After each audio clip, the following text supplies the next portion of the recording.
David King, your first crack, you want to look at Superman in the middle. Well, I just want to look at the evolution of Matt Rowell, the player, and how he started and where he is now. And there's a hell of a lot of coaching goes into these guys, and they learn their own scope along the journey. So he's 24 now, and he's played 105 games of AFL footy. So it hasn't come just instantly. Clearly, he was a great ball winner as a junior, and I think we just see them early and we pigeonhole them as that sort of player. So we know the evolution of man, Dicko. We do. We start at one point and we finish at another, and it's the Darwin theory, really. But this guy, I think you have to understand where he's been to see where he is now. So I want us to step back and show some vision way back in 2020. Yep. And just show what he was doing. He's still getting a stack of footy. He's still on the trajectory to being an elite player and all those sorts of things. But how he was doing it is drastically different to the last few years. Just have a look here. You can see he was pretty much... 2020. In 2020, get your hands on the ball, surge forward. Now, there's a bit of coaching in this as well. What's the coach asking for? Territory. Just grab it, dump it, get it forward. We fight the next fight down the path a little bit. So early grab and dump, not really taking any space around him, not threatening any holes. I think in a lot of ways, just happy to get his hands on the footy.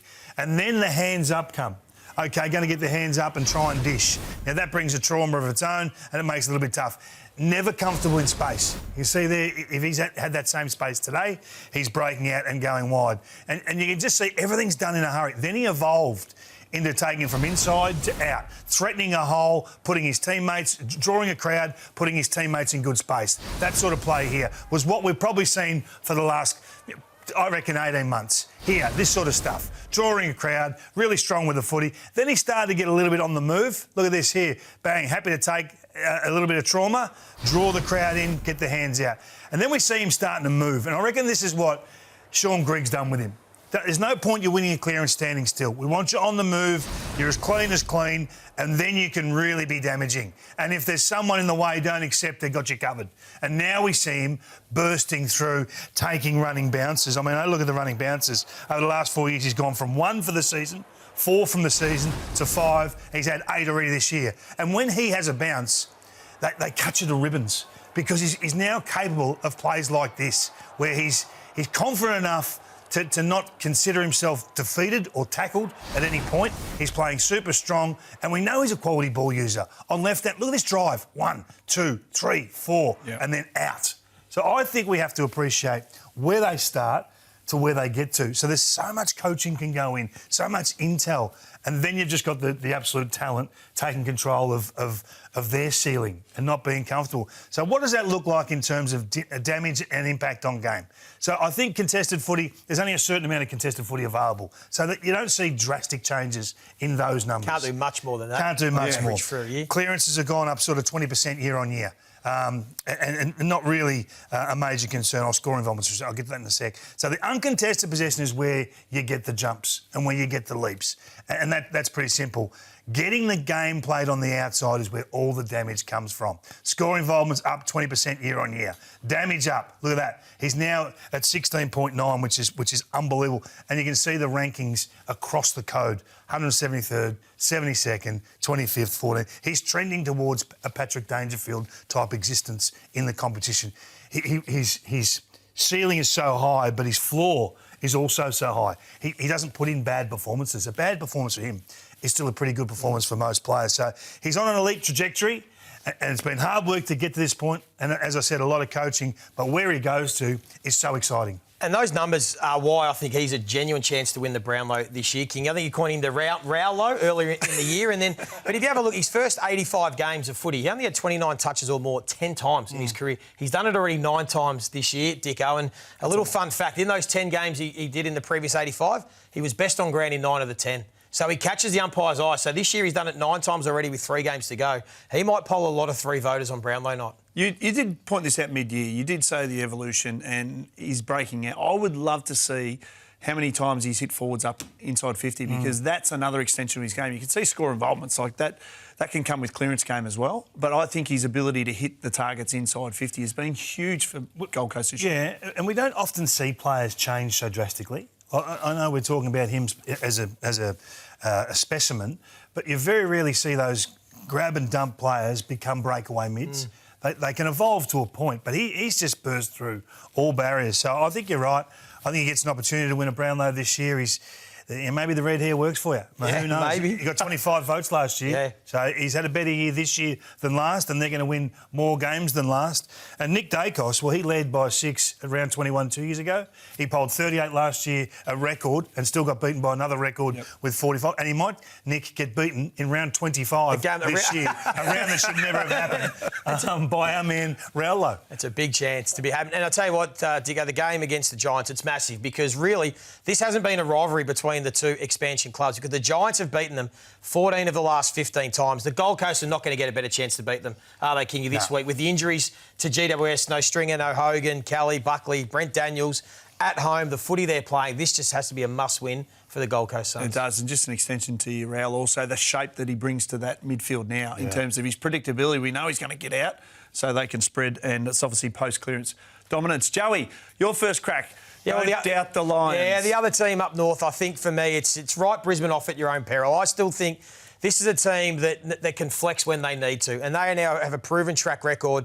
They're the champs for a reason, and I think that when they need to, they have been able to show, not just this year but in previous years, that they can turn the screws. And you look back to this year, they lost to Collingwood earlier in the season. They came out and won against St Kilda. Then they dominated Gold Coast in a Q clash earlier in the year when everyone thought Gold Coast might have been ready. They had an upset loss to Melbourne. They bounced back the next week, knock off Hawthorn at the MCG. Then they have that little period against Adelaide and the Giants where they probably should have won at least one of those games, but then they go down to Geelong and smack the Cats down at GMHBA. And then we saw them a couple of weeks ago when they got belted by Gold Coast respond against Collingwood. So I think they're going over to this game against Fremantle feeling really confident about themselves. And there's a couple of reasons why. And one of them is when we take a look at Brisbane against the best. So I think this year I've seen some complacency from them at times against some of the teams that aren't in the top 8. And the other game against North Melbourne, where clearly they didn't rock up the play. I think Sydney, they'll be disappointed. But they've won 7 of 11 against the top 9 teams this year. So when you look there's only 3 teams that have better than a 50-50 record, top 9 v top 9. So I like them when they play against the best teams. I think they steel themselves. They get mentally tuned in. And the other factor, too, going over to Perth, why it's not an issue, is this will surprise some people, but they've only lost 3 of their last 20 games on the road.